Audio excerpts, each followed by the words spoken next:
Wednesday, Wednesday, Wednesday. That means new horror comics.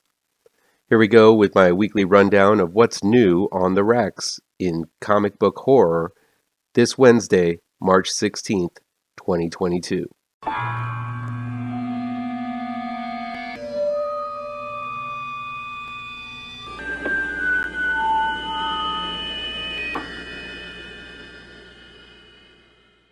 Welcome back to ML Miller Frights.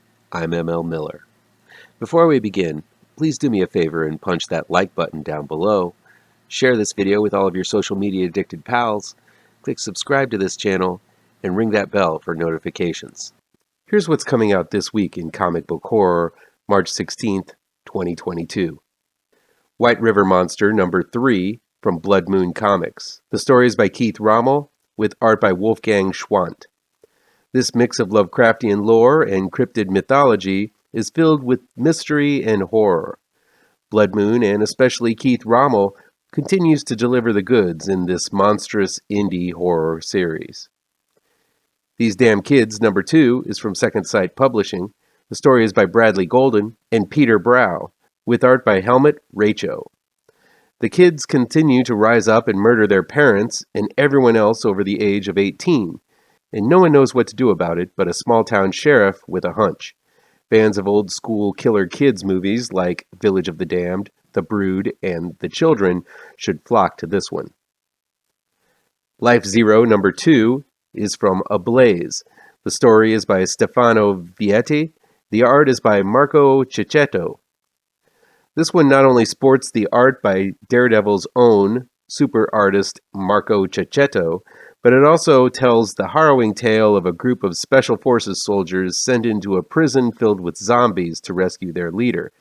This looks like a must-read, and that cover is abso-tootly badass.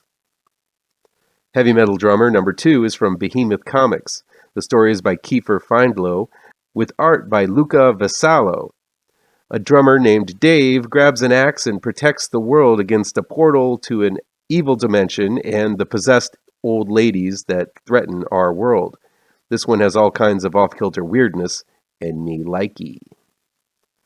Stillwater, The Escape, number 1, is from Image Comics. The story is by Chip Zdarsky, Andrew Wheeler, Jason Liu, and Ethan Young, with art by Jason Liu, Ethan Young, Sue Lee, and Ramón Pérez.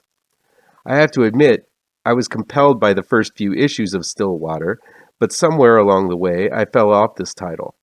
It's about a gated community where you don't age and you don't die, but you gotta stay. The descendants of one of the townsfolk makes his way home and discovers the truth behind the immortality. It's an intriguing concept that I might revisit someday. It looks like it's heading for its final arc, and this special issue follows the select few who have escaped Stillwater and have lived to tell the tale. The Last Book You'll Ever Read, number 6, is from Vault Comics. The story is by Bunn, with art by Leiz.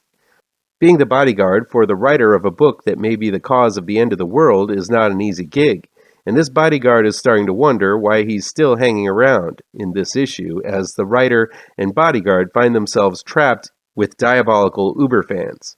And it turns out that's not the best place to be. More Bunn fun is set for this issue.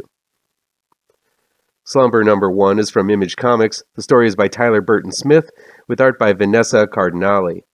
This one follows a nightmare hunter who battles all kinds of night terrors that sprouts from the darkest corners of your mind.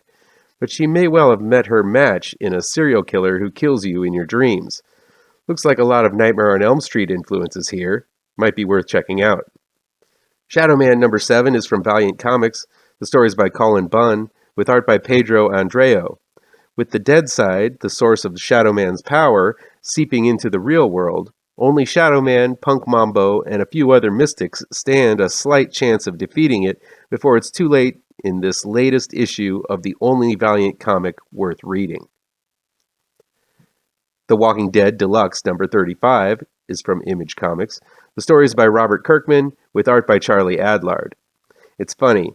While I know almost every big beat to The Walking Dead, looking back on it as it gets the new colorized treatment, I feel the urge to go back and read it again. The story, especially in these earlier issues, is just that damn good.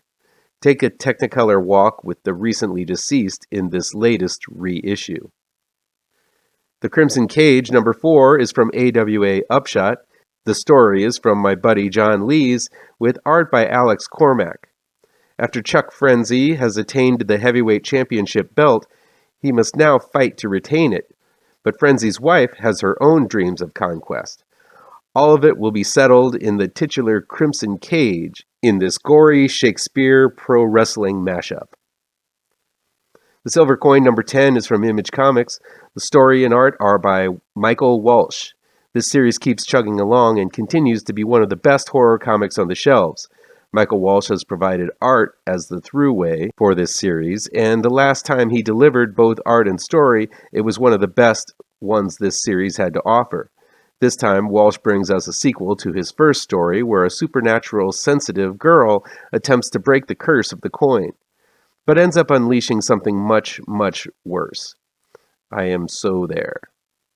Any of these new comics interest you? I'll definitely be checking out The Silver Coin, The Crimson Cage, Slumber, Shadowman, and maybe Stillwater and Life Zero. How about you? Let me know which ones you're looking forward to reading down in the comments.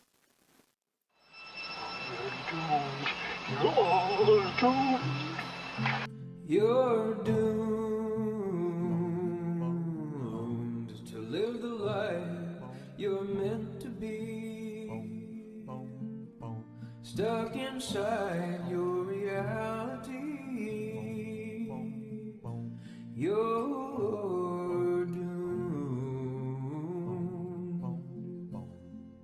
Oh, you're doomed. You're doomed. God live the life that you are meant to be. Live inside that reality.